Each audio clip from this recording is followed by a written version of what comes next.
जय शिवराय मित्रांनो, स्वागत आहे तुमचं सर्वांचं एका नवीन व्हिडिओमध्ये. आज आपण चाललो आहे तिकोना किल्ल्याला भेट द्यायला.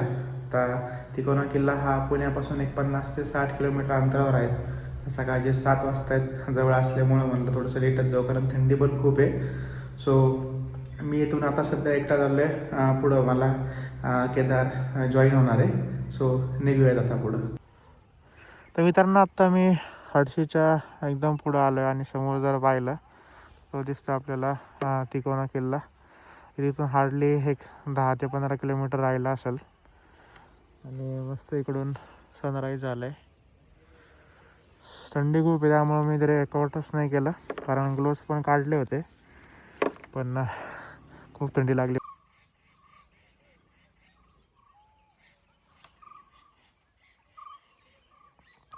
तर मित्रांनो, आत्ता आपण आलो आहे तिकोना किल्ल्याच्या बेस विलेजला. या बाजूला तुम्ही पाहू शकता किल्ला दिसतोय आणि असा काही रोड आहे आता जायला. बरोबर त्याचं तटबंदी वगैरे आपल्याला अशी क्लिअर दिसते. तर जाऊ आता. मला वाटतं 8:30 वाजत आलेत आणि भारी वातावरण, धुकं भरपूर आहे, थंडी पण खूप आहे. तर मित्रांनो, या टेकडून आता आपल्याला जायचं आहे आणि खालीच इथं गडाचा हा नकाशा दिलेला आहे. फक्त प्रॉब्लेम असा झाला की आम्ही मागच गाडी लावली 200 मीटर, पण खरं जे ट्रेकचा स्टार्ट आहे तो इथून होतो, जिथं तुम्हाला आत्ता मॅप वगैरे दाखवला आहे. सो इथून चालू करूयात. मला वाटतं एक अर्धा पाऊण तासात आपण जाऊ. आणि समोर केदार आणि आमच्या वहिनी फर्स्ट टाईम आपल्या ब्लॉगमध्ये. नमस्कार मंडळी. सध्या कॅम्पिंग करून आलेत ते पाहुणाहून.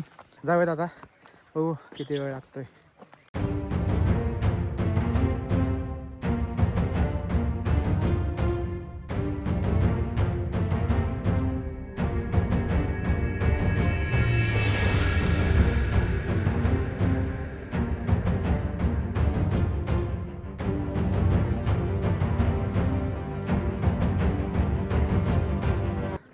तर मित्रांनो, आता आपण बऱ्यापैकी वरती आलो आहे आणि इथं आपल्याला मेटा बघायला मिळतं आहे. सो मेटा हे ॲक्च्युली चा वापर चेकपोस्टसाठी केला जात असावा. आणि आता इथून आपल्याला असं वर जायचं आहे. तिकडं आपल्याला मेन बालेकिल्ला दिसतो आहे वरती. सो इथून आता वर जायचं आहे.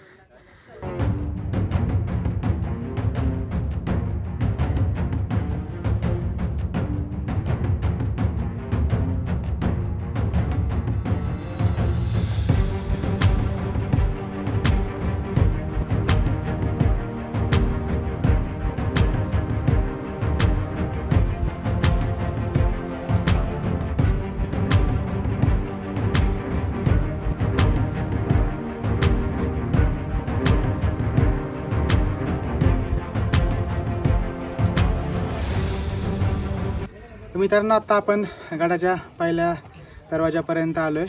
आणि या गडाचा इतिहास असा आहे की हा 1595मध्ये निजामशाही जेव्हा जुन्नर वगैरे तिकडचा प्रांत जिंकला, तेव्हाच इथले किल्ले विसापूर, लोहगड, तिकोना, तुंग हे सर्व किल्ले त्यांनी जिंकले. आणि त्याच्यानंतर 1636मध्ये जेव्हा आदिलशाही आणि निजामशाहमध्ये एक तह झाला, तेव्हा हा किल्ला हा आदिलशाहीमध्ये होता. तर आता आपण गडाचा पहिलं दरवाजा बघू आणि मग पुढं जाऊयात. तर मित्रांनो, हे आहे गडाचा पहिला द्वार आणि हे पूर्ण कातळात कोरलेलं आहे. आणि दाराच्याच मागं इकडं आपल्याला डाव्या बाजूला देवडी बघायला मिळेल, जी आपल्या मावळ्यांना बसण्यासाठी केलेलं असेल. पूर्ण हे पण कातळात कोरलेलं आहे.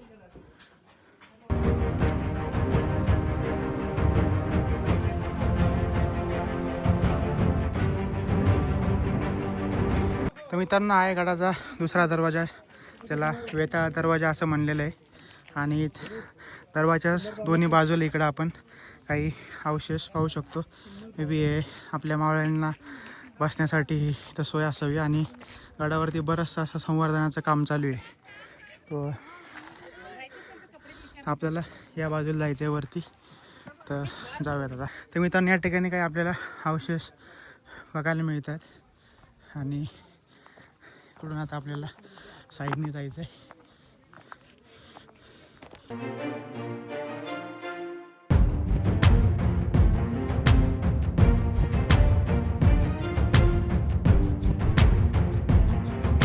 मित्रांनो वरती इकडून बालेकिल्ल्याकडे जायचा रोड आहे आणि इथून खाली आपण चपेटदान मारुतीकडे चाललो आहे. ॲक्च्युली याचं काम चालू आहे त्याच्यामुळं खालून त्यांनी रोड पण केला आहे आणि जस्ट आपण बघू. तर मित्रांनो हे पाहू शकता भरपूर मोठा असा चपेटदान मारुतीचा दगडामध्ये कोरलेलं. इथं आता यांनी मंदिरसारखं बनवलं, शेड वगैरे केली आहे. पहिले ओपन होतं. आपण जेव्हा शीतल एकदा दोन वर्षापूर्वी आली तेव्हा हे पूर्ण ओपन होतं आणि इकडून जायचं रोड होतं. पाहू शकता आता हे काम चालू आहे त्यामुळे बंद केलं आहे.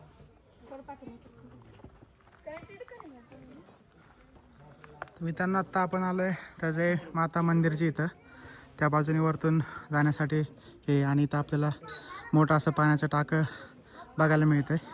पण जाऊन बघूयात. काही लेण्या पण आहेत त्या बाजूला आतमध्ये, सो ते पण बघू.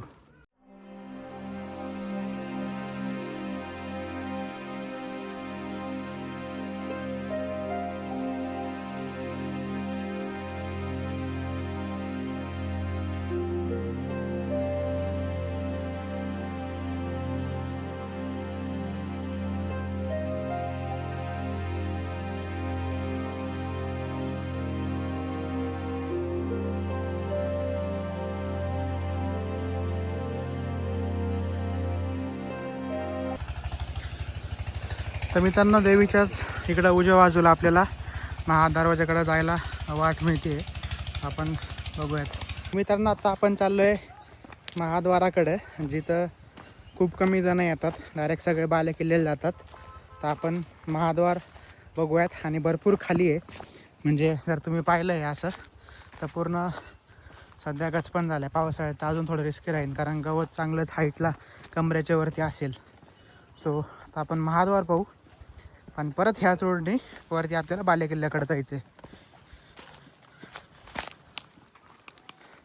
तर मित्रांनो इथं पाहू शकता तुम्ही आपल्याला अशी तटबंदी जी आधीची असेल ती एकदम शाबूत या ठिकाणी दिसते आपल्याला. आणि इथंच एक आहे हे टाकं, खांब टाक्याकडे जायला आहे. तिथं तर जाऊच खाली आपण, पण पुढं पहिले काय ते पाहून घेऊ आणि मग हे करू. इथं आपल्याला काही अजून अवशेष बघायला मिळतात. ते छोटं दार होतं आणि इथं हे महाद्वार आहे. इथून खाली वाट जात नाही. मित्रांनो हे जादू बघू शकता. किती फेकलं तरी खाली जाऊ शकत नाही.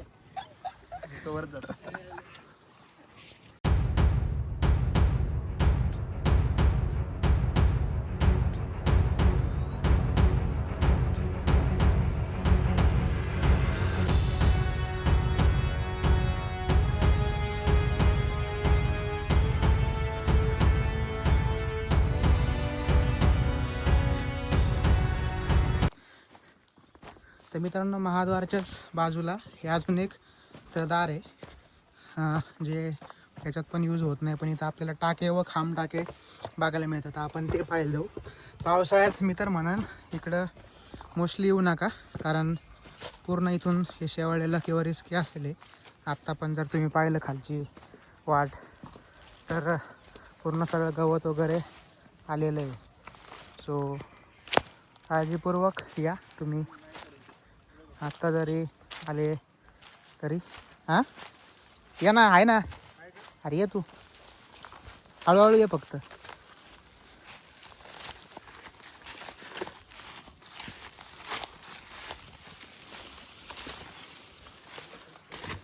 पावसाळ्यात आहे ना अवघड आहे विषय.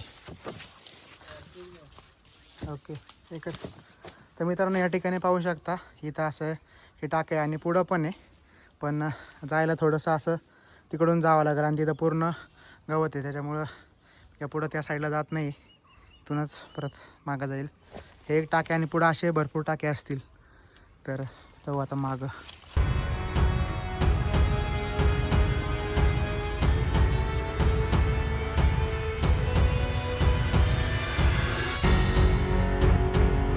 तर मित्रांनो पुढं आल्यावरती आपल्याला इथं चुन्याचा घाणा बघायला मिळतो आहे, ज्याचा जुन्या काळी उपयोग हा जे पूर्ण गडकोटांची बांधणी असते त्यासाठी केला जात असावा.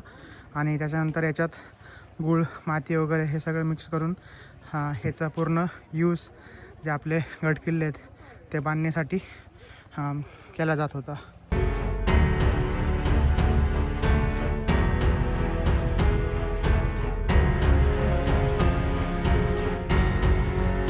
मित्रांनो, हे गडाचं दुसरं द्वार आणि त्याच्याच बाजूला इकडं आपण पाहू शकतो ह्या कातळ कोरलेल्या टाका आणि काही त्या बाजूला लेण्या आहेत.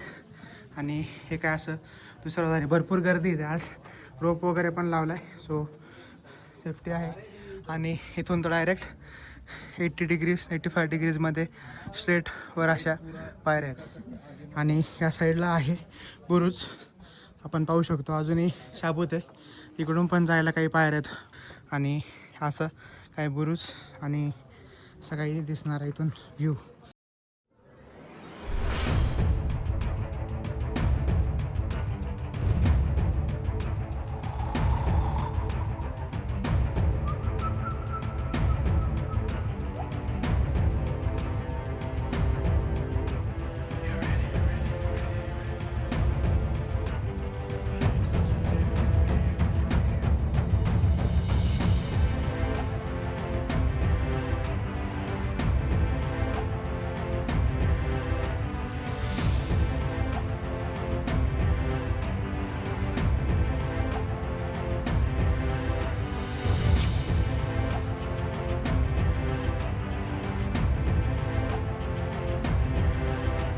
तर मित्रांनो, आत्ता आपण आलो आहे बाले किल्ल्यावरती. आणि खरं तर तिकोना किल्ल्याचा उपयोग किंवा आजूबाजूचे किल्ले आहेत त्यांचा जो आपला बोरघाट होता आणि बाकी भाजे कारला लेणी याचं संरक्षणासाठी केला गेला होता. बाकी नंतर याचा इतिहास असा आहे की 1656मध्ये जेव्हा छत्रपती शिवाजी महाराजांनी आजूबाजूचे परिसरातले किल्ले जिंकले तेव्हाच तिकोना, तुंग, लोहगड, विसापूर हे किल्लेसुद्धा स्वराज्यामध्ये आणले. त्यानंतर त्यांनी 1660मध्ये नेताजी पालकरांना या पूर्ण प्रांताचं संरक्षण करण्यासाठी ठेवलं होतं.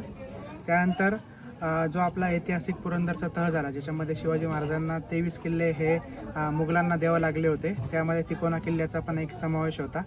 आणि त्यानंतर छत्रपती शिवाजी महाराजांनी परत हा किल्ला स्वराज्यामध्ये आणला. याचं नाव वितनगड असं ठेवलं. आणि जेव्हा शिवाजी महाराज गेले, छत्रपती संभाजी महाराज गेल्यानंतर हा किल्ला मुघलांकडे होता. आणि त्याच्यानंतर जसं औरंगजेबचा मृत्यू झाला तर परत आपण मराठ्यांनी हा किल्ला स्वराज्यामध्ये घेतला.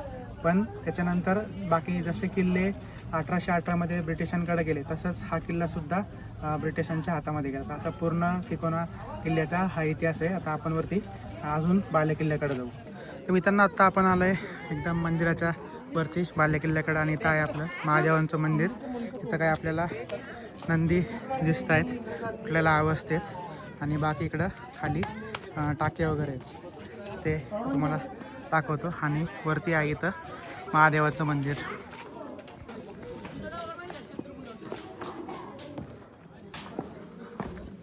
मित्रांनो, पावसाळ्यात हे पूर्ण पाण्याचं टाकं भरतं. प्लस हे जे खांब टाकं आहे इकडचं हे सुद्धा पूर्णपणे भरलेलं असतं. पण आता जर आपण पाहिलं तर पूर्ण त्यामध्ये कोरडं आहे. इथं जर पाहिलं आपण आता सगळा गाळ साठलेला आहे आणि ओलसर आहे अजून पण पावसाळ्यात हे पूर्ण भरलेलं असतं. आणि पूर्ण हे खांबांवरती उभं आहे खांब टाकं.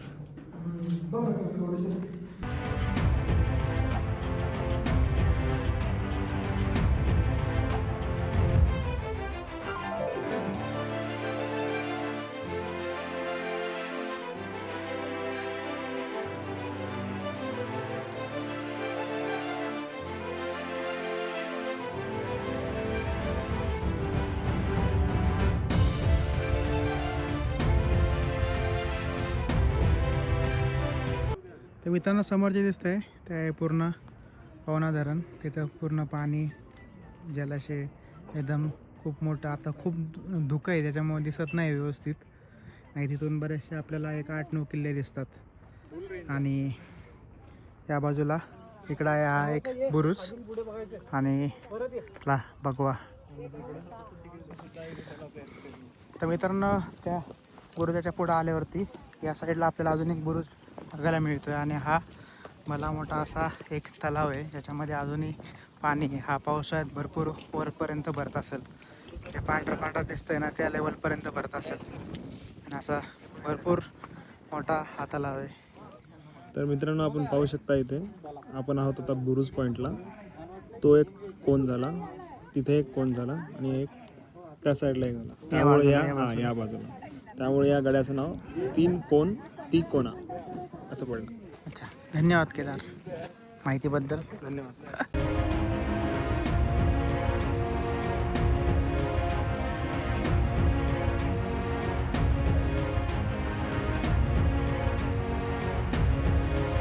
तर मित्रांनो या बाजूने आत्ता ह्या काय त्याला पायऱ्या दिसतात आणि ह्या जर बाजून तुम्ही नीट पाहिलं ह्या पूर्ण कातळात कोरलेल्या पायऱ्या आहेत वरपर्यंत. इथून पण ह्या बाजूला खाली कातळात कोरलेल्या पायऱ्या आहेत. ह्यानंतर काय त्याला दिसतं डायरेक्ट डिफरन्स दिसतं. आणि ह्या बाजूला पावसाळ्यामुळं रोप पण लावलेली आहे कारण इथून पूर्ण पाणी वाहत असेल शेवळलेलं असेल तर थोडंसं म्हणजे सपोर्टला दोरी वगैरे आहे. आणि अशा प्रकारे मित्रांनो आता आम्ही परत पार्किंगमध्ये आलो आहे आणि आता निघायचं.